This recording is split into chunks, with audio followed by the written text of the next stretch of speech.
இதுக்கு முன்னாடி வீடியோவில் சஞ்சு சாம்சன் ரவிச்சந்திரன் அஸ்வினோட ட்ரேடை பற்றி நம்ம பேசிகிட்டு இருந்தோம். எப்படி சிஎஸ்கே வந்து சஞ்சு சாம்சன் எங்களுக்கு வேணும் அப்படின்னு டெஸ்பரேட்டாக கேட்டாங்க. அண்ட் ராஜஸ்தான் ராயல்ஸ்க்கும் ஒரு இந்தியன் ஸ்பின்னருக்கான குறைபாடு இருப்பதனால அவங்களும் ரவிச்சந்திரன் அஸ்வின் முன்னாடியே ஆடிருக்காரு அவங்களுக்கு. ஸோ அஸ்வின் பட் இது ஒரு ஸ்ட்ரெயிட் ஃபார்வர்ட் ட்ரேடாக நிகழும் அப்படின்னு நினைக்கிற நிலையில் இல்லை, ஒரு டெஸ்ட் வச்சாங்க. ஆர்ஆர் வந்து எங்களுக்கு சிவம் தூபேவும் வேணும் அப்படின்னு கேட்ட நிலையில் சென்னை சூப்பர் கிங்ஸ் அதற்கு அவங்க செவிசாய்க்க தயாராக இல்லை. இதுக்கெல்லாம் நடுவில் வேற ஒரு டெவலப்மெண்ட் நடந்திருக்கு. சஞ்சு சாம்சனோட இன்ஸ்டாகிராம் ஃபீடு பார்த்தவங்களுக்கு தெரியும், அவர் ஆல்ரெடி யூஎஸில் இருக்கார் அப்படின்னு. லாஸ் ஏஞ்சலஸ்லேருந்துலாம் சில புகைப்படங்கள் போட்டிருந்தார்.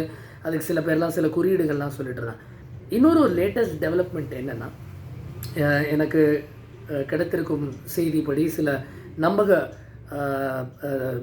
நம்பிக்கைக்குரிய சோர்சஸ் மூலமாக கிடைக்கிற செய்திகள் என்னென்னா, சஞ்சு சாம்சன் ஸ்டீஃபன் ஃப்ளெமிங்கை சந்திச்சிருக்காரு.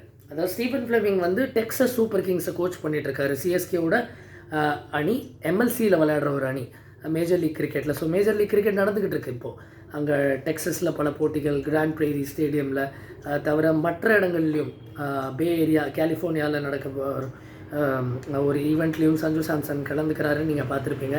இதற்கிடையில் சஞ்சு சாம்சன் ஃப்ளெமிங்கோட மற்றும் டிஎஸ்கே டெக்ஸஸ் சூப்பர் கிங்ஸோட மேனேஜ்மெண்ட், அங்கே இருக்கிறவங்க முக்கால்வாசி சிஎஸ்கே அஃபிஷியல்ஸ், அவங்களோட சந்தித்து கொஞ்ச நேரம் அளவலாவி கொஞ்சம் உரையாடல் செய்து இன்னும் பரஸ்பரம் நல்ல ஒரு புரிதல் ஏற்படுத்தி கொண்டதாக செய்திகள் வருது. அகெயின் இது வந்து இந்த அஃபிஷியல் ட்ரேட் இன்னும் நடக்கலை. ட்ரேடிங் விண்டோ இந்த ஆண்டுக்கு இறுதியில் தான் நிகழப்போகுது. பட் அதுக்கு முன்னாடியே ஒரு பலத்த அஸ்திவாரம் போடுவதாகவும் நம்ம கேள்விப்பட்டோம். அண்ட் சஞ்சு சாம்சன் பொறுத்த வரைக்கும் ராஜஸ்தான் ராயல்ஸில் அந்த அளவுக்கு அவருக்கு ஒரு திருப்தி அளிக்கக்கூடிய ஈக்குவேஷன் இப்போது இல்லை அப்படிங்கிற ஒரு செய்திகளும் நமக்கு வந்த வண்ணம் இருக்குது. அதுக்கு ஒரு காரணம் என்ன கூறப்படுதுன்னா, ரியன் பராகுக்கு கூடுதல் முக்கியத்துவம் வழங்கப்படுது அந்த அணியில் அப்படிங்கிறதும் ஒரு காரணமாக சொல்லப்படுது. இதில் இன்னும் நமக்கு சில டெவலப்மெண்ட்ஸ் இருக்குது. இன்னொரு முக்கியமான பிளேயர் நாங்கள் ஆஃபர் பண்ணுறோம் அப்படின்னு சிஎஸ்கே சொல்லியிருக்காங்க. அந்த பிளேயரோட ஐடென்டிட்டி யார் அப்படிங்கிறத நான் இன்னும் கன்ஃபார்ம் பண்ணிவிட்டு உங்களுக்கு அடுத்த வீடியோவில் உங்களை சந்திக்கும் வரை நான் அந்த செய்தியை வந்து சேகரிச்சுட்டு உங்களுக்கு வழங்க காத்திருக்கேன்.